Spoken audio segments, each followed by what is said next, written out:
ఛందస్సు. ఛందస్సు ఈ ఛందస్సు అనేటువంటిది ఏ ఏ పరీక్షలకు ఉపయోగపడుతుంది అనేటువంటిది ముందుగా చూద్దాం. టెట్కు ఉపయోగపడుతుంది ఛందస్సు. టెట్ తర్వాత స్కూల్ అసిస్టెంట్ తెలుగుకు, ఎల్పికి అంటే లాంగ్వేజ్ పండిట్కు, అదేవిధంగా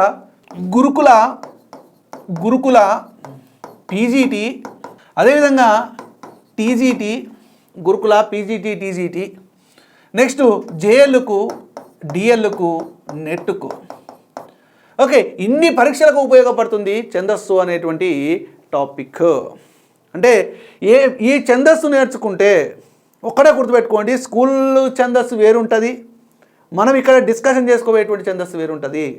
మామూలుగా టెట్కు అయితే కొంచెం నేర్చుకుంటే సరిపోతుంది, స్కూల్ అసిస్టెంట్కు ఎల్పీకి కూడా ఒక రేంజ్లో నేర్చుకుంటే సరిపోతుంది. కానీ గురుకుల పీజీటీ టీజీటీ జేఎల్కు డిఎల్కు నెట్కు కావాలంటే కొన్ని అంశాలను నేర్చుకోవాల్సిన అవసరము ఉన్నది.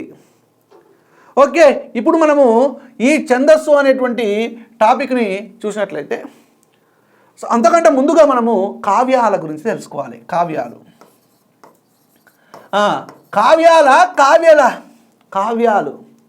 ఈ కావ్యాలు అనేటువంటివి 3 రకాలు, మొత్తం 3. ఒకటి పద్యకావ్యాలు, 2 గద్యకావ్యాలు, 3 చెంపు కావ్యాలు. రైట్, కావ్యాలు 3 రకాలు. ఒకటి పద్యకావ్యాలు, 2 గద్యకావ్యాలు, 3 చెంపు కావ్యాలు. పద్యకావ్యాల్లో కేవలము పద్యాలు మాత్రమే ఉంటాయి.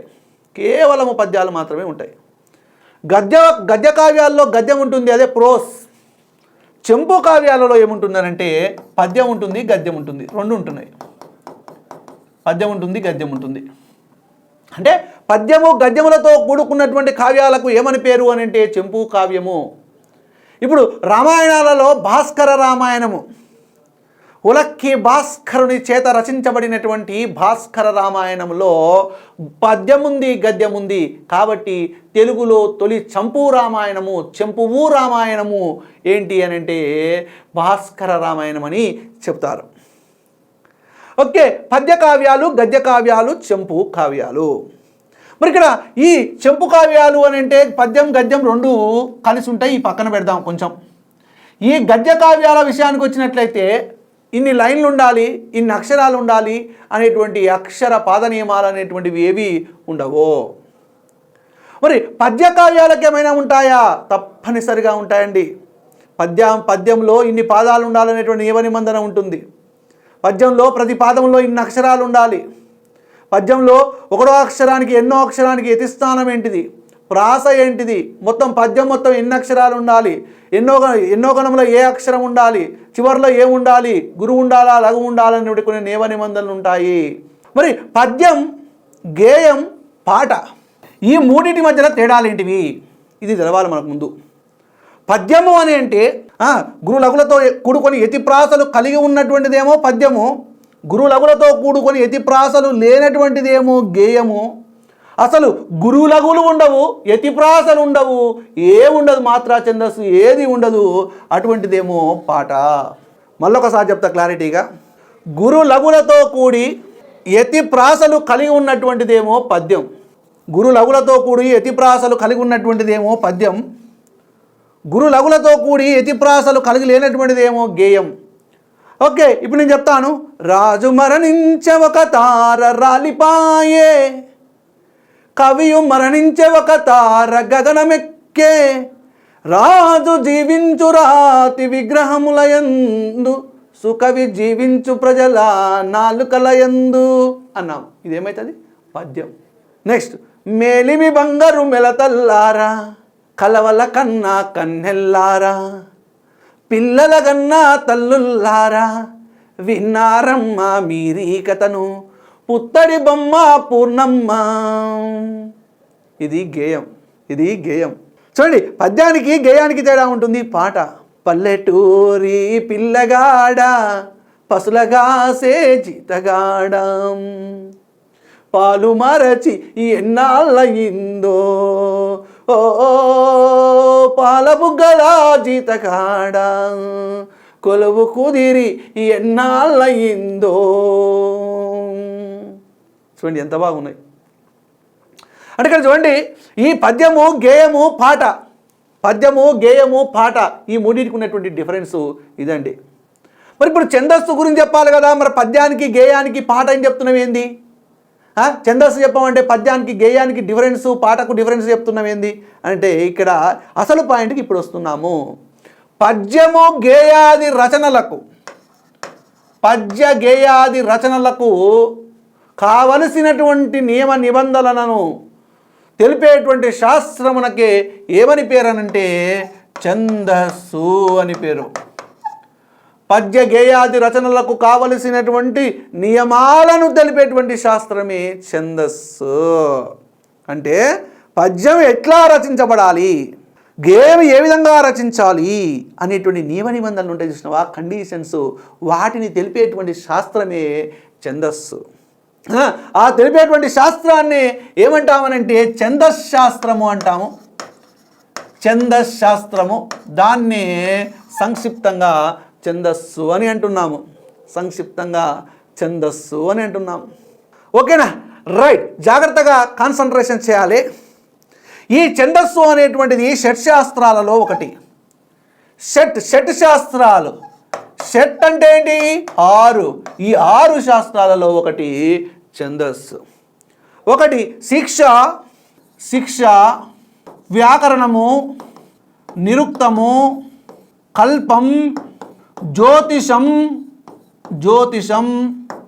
ఇంకొకటి ఛందస్సు. ఇది 6వది ఛందస్సు. ఓకే, ఇవి షట్శాస్త్రాలు. అంటే ఈ షట్శాస్త్రాలు అంటే ఏంటి సార్? వేదాలన్నీ 4, వేదాలు 4, వేదాల యొక్క వేదాంగాలు 6. అవే శిక్ష, వ్యాకరణము, నిరుక్తము, కల్పము, జ్యోతిషం అనాలి కానీ జ్యోతిష్యం అనొద్దు. జ్యోతిషం ఛందస్సు. ఈ షట్శాస్త్రాలలో ఛందస్సు అనేటువంటిది ఒకటి.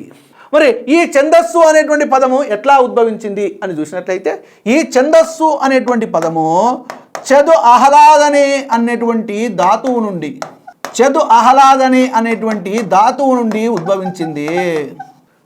ఆహ్లాదనే అనేటువంటి ధాతువు నుండి ఉద్భవించింది ఛందస్సు. అసలు ఆహ్లాదనే అంటే ఏంటి?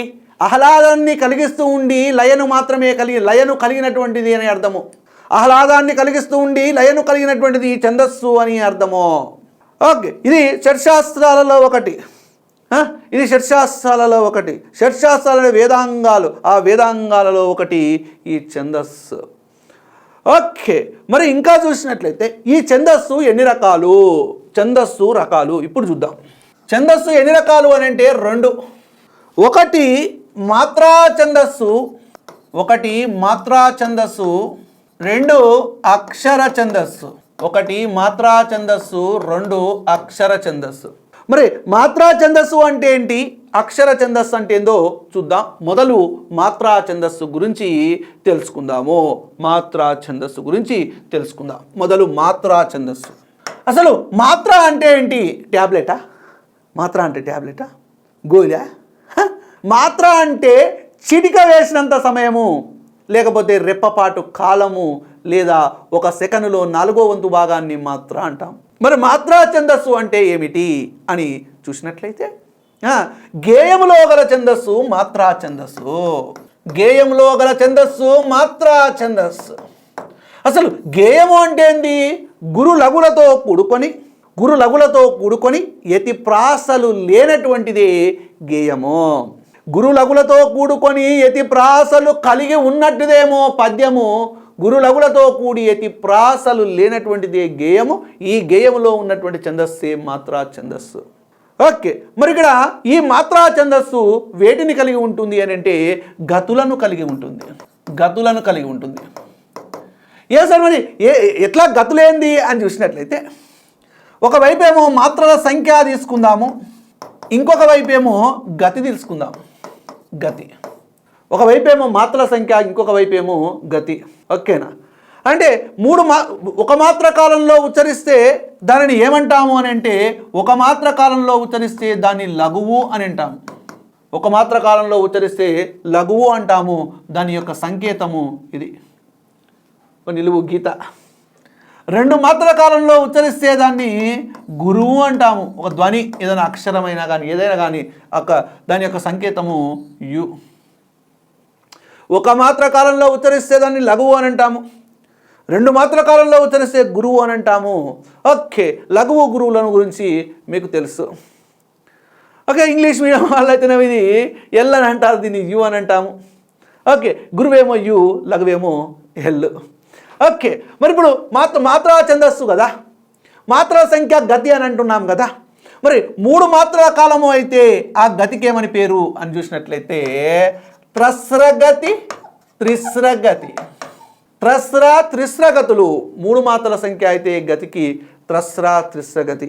4 మాత్రలు అయితే ఆ గతికి చతురస్రగతి అని పేరు.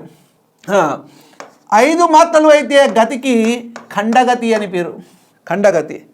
నెక్స్ట్ 7 మాత్రలు అయితే ఆ గతికి మిశ్రగతి అని పేరు. 9 మాత్రలు అయితే ఆ గతికి సంకీర్ణ గతి అని పేరు. అదే అడుగుతున్నాడు బిట్టు, మాత్రా ఛందస్సు ఏమి కలిగి ఉంటుంది అని అంటే గతులను కలిగి ఉంటుంది. గతులను కలిగి ఉన్నటువంటి ఛందస్సు ఏంటంటే మాత్రా ఛందస్సు. గణములను కలిగి ఉన్నటువంటి ఛందస్సు ఏమో అక్షర ఛందస్సు. గతులను కలిగి ఉన్నటువంటి ఛందస్సు ఏమో మాత్రా ఛందస్సు. 3 మాత్రల సంఖ్య 3 మాత్రల సంఖ్య అయితే ఆ గతికి ఏమని పేరంటే త్రిస్రగతి. 4 మాత్రల కాలం అయితే చతురస్రగతి. 3 మాత్రలు అయితే త్రిస్రగతి. 4 మాత్రలు అయితే చతురస్రగతి. 5 మాత్రలు అయితే ఖండగతి. 7 మాత్రలు అయితే మిశ్రగతి. 9 మాత్రలు అయితే సంకీర్ణ గతి. ఓకే, మరి ఇట్లాంటి మాత్రా ఛందస్సుకు ఉదాహరణ ఏమైనా ఉన్నదా అని చూసినట్లయితే అది మరి మాత్రా ఛందస్సుకు ఉదాహరణ ముత్యాల సరాలు. మాత్రా ఛందస్సుకు ఉదాహరణ ముత్యాల సరాలు. ముత్యాల సరాలు. ఈ ముత్యాల సరాలు అనేటువంటి ఛందస్సు సృష్టికర్త ఎవరయ్యా అని అంటే గురజాడ అప్పారావు. ఇది మాత్రా ఛందస్సు. ఈ గురజాడ అప్పారావు అనేటువంటి ఆయన ప్రాచీన సంప్రదాయ సాహిత్యములో ఉన్నటువంటి ఛందస్సును ఇష్టపడక, ఛందస్సు వాడడం ఇష్టం లేక ఆయనే ఒక ఛందస్సును సృష్టించాడు. ఆధునిక ఛందస్సు అని చెప్పుకోవచ్చు. ఇది ఆధునిక సాహిత్యంలో వచ్చినటువంటి ఛందస్సు అని చెప్పుకోవచ్చు. అదే 1910 ఆ సంవత్సరంలో ఇది గురజాడ అప్పారావు గారు ముత్యాల సరాలు అనేటువంటి ఒక ఛందస్సును సృష్టించడము జరిగింది. ఈ ముత్యాల సరాలు అనేటువంటి ఛందస్సు సృష్టికర్త గురజాడ అప్పారావు గారు ముత్యాల సరాలు ఛందస్సుకు మూలము. అలాగే ముత్యాల సరాలు ఛందస్సు ఏ గతిలో నడుస్తుంది అని అంటే మిశ్రగతిలో నడుస్తుంది. మిశ్రగతి అని అంటే ఎన్ని మాత్రలు? 7 మాత్రలు. మిశ్రగతి అని అంటే ఎన్ని మాత్రలు అని అంటే 7 మాత్రలు. ఓకే, మరి ముత్యాల సరాలు ఛందస్సుకు మూలము ఒక రగడ ఉంటుంది. ఆ రగడ ఏంటనంటే వృషభ గతి రగడ. ముత్యాల సరాలు ఛందస్సుకు మూలమైనటువంటి రగడ ఏంటి అని అంటే వృషభ గతి రగడ. ముత్యాల సరాలు ఛందస్సుకు మూలమైనటువంటి కన్నడ ఛందస్సు ఒకటి ఉంటుంది. అది భామిని షట్పది. భామిని షట్పది. ఓకే, ముత్యాల సరాలు ఛందస్సుకు మూలము వృషభ గతి రగడ. రైట్. ముత్యాల ఛందస్సు ఏ గతిలో నడుస్తుంది? మిశ్రగతిలో నడుస్తుంది. ఓకే, ముత్యాల సరాలు ఛందస్సులో ఎన్ని పాదాలు ఉంటాయి అని అంటే 4 పాదాలు ఉంటాయి. ఓకే, మరి ఇక్కడ ఈ ముత్యాల సరాలు ఛందస్సులో మరి గురజాడ అప్పారావు రాసినటువంటి కావ్యములు ఏంటివి అని అంటే పూర్ణమ్మ ఒకటి, పూర్ణమ్మ, కన్యక, లవణ రాజుకల. ఓకే, ఇంకా చాలా ఉన్నాయి కానీ ప్రధానమైనటువంటివి పూర్ణమ్మ, కన్యక అనేటువంటివి, లవణరాజు కళ, ఇవన్నీ ముత్యాల సరాలు ఛందస్సులోనే రాయడము జరిగింది. ఓకే, మరి ఇక్కడ ముత్యాల సరాలు ఛందస్సులో గురజాడ అప్పారావు రాసినటువంటి మొట్టమొదటి గేయము తోకచుక్క అని అంటారు. తోకచుక్క. ముత్యాల సరాలు అనేటువంటి గేయాన్ని కూడా రాశాడు. ఆ శీర్షికనే ముత్యాల సరాలు. ఓకే, పూర్ణమ్మ, కన్యక, లవణరాజు కళ, తోకచుక్క అనేటువంటి గేయాలను ముత్యాల సరాలు ఛందస్సులో రాయడము జరిగింది. ఓకేనా? రైట్. నెక్స్ట్ మరి ఇక్కడ ఈ ముత్యాల సరాలు ఛందస్సు యొక్క లక్షణాల గురించి చూద్దాం. లక్షణాలు ఏంటివి ఈ లక్షణాలు అని చూసినట్లయితే, ముత్యాల స్వరాలు ఛందస్సుకు సంబంధించి ఈ గేయంలో ఎన్ని పాదాలు ఉంటాయంటే 4 ఉంటాయి. 4 పాదాలు ఉంటాయి. మొదటి 3 పాదాలలో వరుసగా 14 మాత్రలు ఉంటాయి. రైట్. 4వ పాదంలో మాత్రము 7 నుంచి 14 మాత్రలు ఉంటాయి. ఇంతకుముందు చెప్పాను, ముత్యాల స్వరాలు ఛందస్సు ఏ గతిలో నడుస్తుంది అని అంటే మిశ్రగతిలో నడుస్తుంది అని చెప్పాను కదా. ముత్యాల స్వరాలు ఛందస్సు ఏ గతిలో నడుస్తుంది అని అంటే మిశ్రగతిలో నడుస్తుందని చెప్పాను కదా. మరి మిశ్రగతి అని అంటే ఎన్ని మాత్రలు? 7 మాత్రలు. ఓకే, మరి ఇప్పుడు ఈ 14 మాత్రల యొక్క ఎట్లా ఉంటుందని అంటే 3 + 4 3 + 4 3 + 4 3 + 4 3 + 4 3 + 4 3 + 4 3 + 4 3 + 4 3 + 4 3 + 4 3 + 4 3 + 4 అంటే 7 అంటే మిశ్రగతి. 7 7 14 7 7 14 7 7 14 అంటే 7 నుంచి 14 అన్నప్పుడు 3 + 4 3 + 4 మిశ్రగతిలోనే ఉంటుంది. ఓకే, ఇక్కడ ఎన్ని పాదాలు ఉన్నాయి? 4 పాదాలు ఉన్నాయి. అయితే 5 పాదాలు ఉంటే దానిని ఏమంటారు అని అంటే 5 పాదాలు ఉంటే ఆ ముత్యాల స్వరాలు ఛందస్సుకు ఏమని పేరు అని అంటే తోకముత్యాల స్వరాలు అని పేరు. తోకముత్యాల స్వరాలు అని పేరు. తోకముత్యాల స్వరాలు అని పేరు. ఓకే, మరి ఇంకా చూసినట్లయితే ముత్యాల స్వరాలు గేయం అనేటువంటిది ఒక లిరిక్స్ వంటిది అని చెప్పినటువంటి వ్యక్తి ఎవరనంటే జీవి సుబ్రహ్మణ్యం.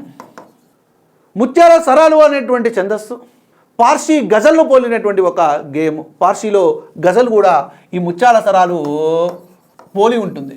అంటే ఇక్కడ దంపుడు పాటలకు అనుగుణంగా ఈ ముత్యాల స్వరాలు ఉంటుందన్నమాట. దంపుడు పాటలు అవే రోకడి పాటలు. అత్తలేని కోడలు తమిరాలు ఓయన్న మాయమ్మ, అట్లా అత్తలేని కోడలు తమురాలు ఓయమ్మ మాయమ్మ, కోడలేని అత్త గుణవంతురాలు యమ్మ మాయమ్మ. అంటే ఇట్లా ఇట్లా ఇట్లా ఇట్లా ఇట్లా అనేటు అంటే ఆ దంపుడు పాలకు అనువుగా ఈ ముత్యాల స్వరాలు ఛందస్సు అనేటువంటిది రావచ్చు. అంటే ఇది మరి ఇక్కడ పార్సీ గజల్ని పోలి ఉన్నటువంటి ఛందస్సు ముత్యాల స్వరాలు ఛందస్సు. కూలి ఎన్నెల శతకం అనేటువంటి ఒక ఆయన రాసిండు ముత్యాల స్వరాలు ఛందస్సులో. కూలి ఎన్నెల శతకము. కూలి ఎన్నెల శతకము ఎవరైనా అంటే కవికొండల వెంకట్రావు అనేటువంటి ఆయన. కవికొండల వెంకట్రావు అనేటువంటి ఆయన. ఓకే, కూలి ఎన్నెల శతకము కవికొండల వెంకట్రావు అనేటువంటి ఆయన చెప్పడము జరిగింది. మరి ఉదాహరణ చూద్దాము. ఒక ముత్యాల స్వరాలకు సంబంధించినటువంటి ఒక ఉదాహరణ చూద్దాం. కన్యకలో ఒక గేయాన్ని చూద్దాం. కన్యకలో రైట్, జాగ్రత్త వినాలి. కండకావర మెక్కినీవి దుండగము తలపెట్టినందుకు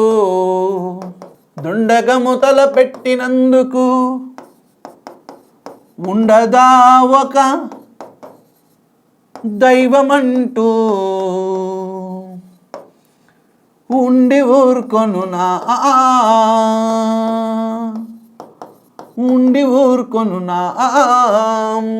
ఇది కన్యకలోనికి ఒక గేమ్. కండకావరమెక్కి నీవి దుండగము తలపెట్టినందుకు ఉండదా ఒక దైవమంటూ ఉండి ఊరుకొనునా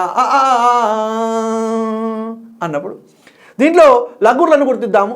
మీకు లఘుర్లను గుర్తించేటువంటి పూర్వజ్ఞానం అనేటువంటిది ఇంతకుముందు ఉండే ఉంటుంది. మళ్ళీ నేను అక్షర ఛందస్సు చెప్పేటప్పుడు లఘులను ఎట్లా గుర్తించాలి, గురులను ఎట్లా గుర్తించాలి అనేటువంటి విషయాలను అక్కడ చెప్పడం జరుగుతుంది. ఓకే, ఇప్పుడు 0 పక్కన ఉంది కాబట్టి ఇది గురువు అవుతుంది. గురువు లఘువు అవుతుంది.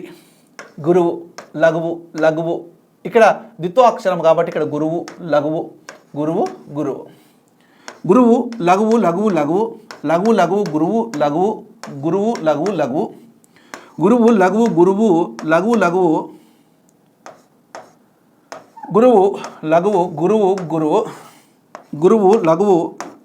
గురువు లఘువు గురువు రైట్. ఇవి లఘువులను గుర్తించాము. ఇప్పుడు మనము 4 పాదాల్లో మాత్రలు లెక్కిద్దాం. లఘు అంటేనేమో 1 మాత్ర, గురువు అంటేనేమో 2 మాత్రలు. ఓకే, ఇప్పుడు గురువు అంటే 2 కాబట్టి 2 3 5 6, 7, 9, 10, 12, 14. అంటే మొదటి పాదంలో మాత్రలు ఎన్ని అంటే 14. తర్వాత 2, 3, 4, 5, 6, 7, 9, 10, 12, 13, 14. రెండో పాదంలో 14. 2, 3, 5, 6, 7, 9, 10, 12, 14. మూడో పాదంలో కూడా 14 వచ్చేసినాయి. 2, 3, 5, 6, 7, 9. 9. ఓకేనా? రైట్, 9. ఇక్కడ మరి ఇక్కడ 9 ఎందుకు వచ్చేసారంటే 7 నుంచి 14 మధ్యలో ఉండాలి. 7 నుంచి 14 మధ్యలో ఉండాలి. కాబట్టి 9 మాత్రలు రావడము జరిగింది. 14, 14, 14, 9. ఓకే, మరి ఇక్కడ 3+4 3+4 మిశ్రగతి ఎట్లా జాగ్రత్తగా గమనించాలి. ఇప్పుడు 2+1 ఇక్కడ చూడండి, 3 ఇది 3+4 3 4 3 4 3 4 3 4 3 4 3 4 3 4 రైట్ 3 4. అంటే ఇక్కడ చూడండి 3+4 3+4 అదే మిశ్రగతి. 3+4 3+4 ఇది ఒకటి. 3+4 అంటే ఇక్కడ ఇట్లా 3+4 రైట్ 3+4 రైట్. 3+4 అంటే మిశ్రగతి ఎట్లా చదవాలి సార్ అంటే 3+4 ఒకసారి చదవాలి, 3+4 ఒకసారి. చూడండి, కండకావర మెక్కినీవి దుండగము తల పెట్టినందుకు ఉండదా ఒక దైవమంటూ ఉండి ఊరుకొను నా. కండకావర మెక్కినీవి దుండగము తల పెట్టినందుకు ఉండదా ఒక దైవమంటూ ఉండి ఊరుకొను నా. ఉండి ఊరుకొను నా. ఇది మరి ఇక్కడ మనం ఉదాహరణగా మనము చెప్పుకోవచ్చు. ఓకే, ఇది మాత్రా ఛందస్సు ముత్యాల స్వరాలకు సంబంధించినటువంటి సంపూర్ణమైనటువంటి సమాచారంగా మనము చెప్పుకోవచ్చు. ఓకే, మనకి ఇది మాత్రా ఛందస్సు అనేటువంటిది కంప్లీట్ అయిపోయింది. మనము తర్వాత వీడియోలో అక్షర ఛందస్సు గురించి తెలుసుకుంటాం. ఓకే.